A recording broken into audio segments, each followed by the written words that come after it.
네, 오늘 본문에서 주님께서는 아주 상징적이고 비유적인 이야기를 꺼내셨습니다. 그것은 내가 이 땅에 불을 던지러 왔노라, 이 말씀입니다. 불이라고 하는 것은 무엇을 상징하며 무슨 의미를 우리에게 줍니까? 불이라고 하는 것은 평상적이고 일상적인 것을 깨뜨리는 역할입니다. 평화를 깨뜨리는 의미입니다. 그리고 이 불이 이미 붙었으면은 내가 원할 바가 없다는 말씀을 덧붙이셨습니다. 그렇다면 이 불은 평상시의 상황을 깨뜨리기 위해서 하나님 나라를 일으키는 불인 것을 알게 됩니다. 이 세상이 타락하여 하나님의 뜻을 잘 알지 못하므로 그 그릇된 평화를 깨기 위해서 불을 던지러 오셨다, 이렇게 상징적이고 비유적으로 표현을 하신 것으로 생각됩니다. 십자가와 부활의 메시지를 생각해 보면은 과연 이 복음의 중심 메시지는 불과 같음을 우리가 알게 됩니다. 왜냐하면 평범하게 살아가던 사람들의 그 평범한 삶을 그대로는 인정하지 않는 것이 바로 이 십자가와 부활입니다. 달리 말하면 십자가란 이 죄사함과 용서의 메시지가 담겨 있습니다. 부활이란 영원한 생명에 대한 메시지가 담겨 있습니다. 이 인간의 속성은 자연 상태에서는 이러한 높은 진리를 스스로 알지 못하기 때문에 누군가 불을 붙여줘야 합니다. 바로 예수님이 하시는 사역이 바로 이 불을 붙이는 사역이다, 이렇게 비유하고 계십니다. 하나님을 알지 못하는 가운데 평온하게 살던 사람의 그 나름대로의 잔잔한 삶에 이 불이 던져져서 마치 조약돌을 던져 파문이 일어나는 것처럼 그 사람의 삶에 하나님을 향한 거룩한 변화가 일어나는 것, 바로 이 복음의 역사를 위해서 예수님이 오셨다고 지금 말씀하고 계십니다. 자, 이렇게 주께서 불을 던지시게 되면은 신앙의 사람과 신앙으로 살아가지 않는 사람 사이의 근본적인 삶의 가치관의 차이를 일으킵니다. 그래서 51절에서 덧붙여 말씀하십니다. 내가 세상에 화평을 주려고 온 줄로 아느냐? 내가 너희에게 이르노니 아니라 도리어 분쟁하게 하려 함이로라. 그래서 복음대로 살아가고자 하는 사람이 한 가정에서 일어나게 되면 또 다른 가족 구성원들은 그를 박해하는 일들이 이 신앙의 역사에 있어서, 교회사에 있어서 참으로 종종 일어났었습니다. 이 분쟁은 불가피한 것 아니겠습니까?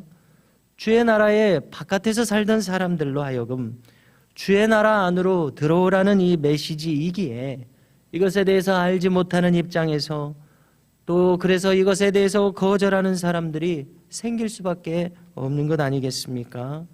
그래서 52절에서 말씀하시기를 한 집안에 5사람이 있다면은 셋이 둘과 둘이 셋과 분열하리라. 아버지와 아들이 분열하리라. 아들이 아버지와 어머니와 딸과 또 시어머니와 며느리가 분쟁하리라. 이렇게 말씀하시게 된 배경이 바로 이 진리와 관계되고 있습니다. 자, 여기까지 거론하고 보니까 이 앞서간 신앙인 중에 또 한 인물의 구체적인 그 경우가 떠오르더라고요. 여러 번 거론한 이 손다싱의 회심 이야기가 떠오릅니다. 그는 인도의 상류층 계급인 이 군인 계급으로서 지역 유지의 아들로 태어났습니다. 그런 특별한 체험과 함께 이제 우여곡절 끝에 예수님을 영접하게 되지 않습니까? 그래서 그 다음날 아침에 아버지를 찾아가는 겁니다. 자신의 부친에게 저는 오늘부터는 기독교인이 되었습니다 라고 선언을 합니다. 어제까지만 해도 미션 스쿨을 다니면서 학교의 신앙서적과 성경책을 모아다가 사거리에서 석유를 부어서 태워버리던 인물이 바로 손다싱이었는데 오늘은 갑자기 기독교인이 되었다고 하는 놀라운 선언이었습니다. 부친은 이 가정의 관례상 용납할 수 없는 일입니다. 집안이 망하는 일입니다.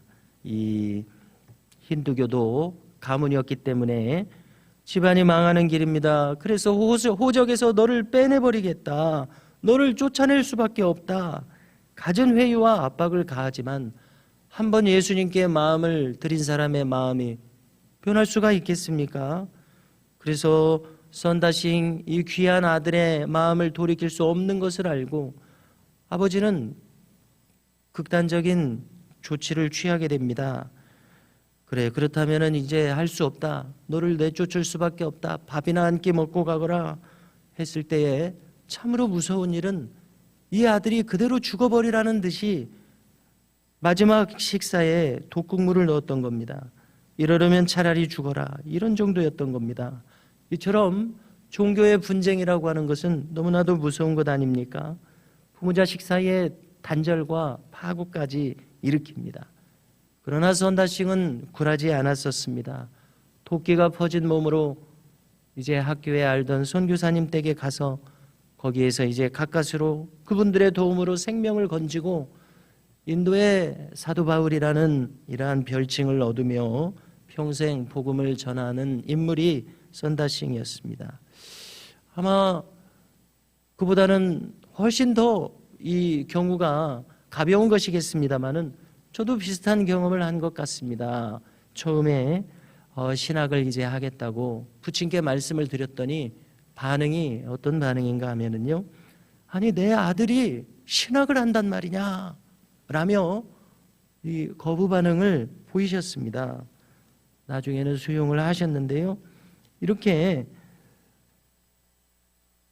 오늘 말씀에 따르면 주님께서는 불을 던지러 이 땅에 오신 것을 우리가 이해하게 됩니다. 이어서 주님께서는 이 시대를 분간하라고 하셨습니다. 그야말로 주님께서 이 땅에 인간의 몸을 입고 오신 그 시대는 특별한 시기였습니다. 왜냐하면 저 수천 년 동안 말씀을 통하여서 예고하셨던 메시아가 오실 바로 그 시대였기 때문에 그렇습니다. 주님의 말씀에 따르면 이 시대를 분간하는 것은 결코 어려운 일이 아니었습니다. 지중해에서 서풍이 불면 비가 올 것을 사람들은 경험을 통해서 알고 있었고, 저 사막 남쪽에서 남풍이 불면 오늘은 더우리라, 이 사람들이 너무나도 쉽게 아는 것처럼 이 시대의 징조는 너무나도 분명하다. 특별히 이 바리새인들에 대해서 외식하는 자들이라고 오늘 본문에서도 이야기하십니다. 왜냐하면 그들만큼 성경에 능통한 이들이 없었습니다. 메시아의 오시는 징조를 모를 리가 없는 이들이었습니다.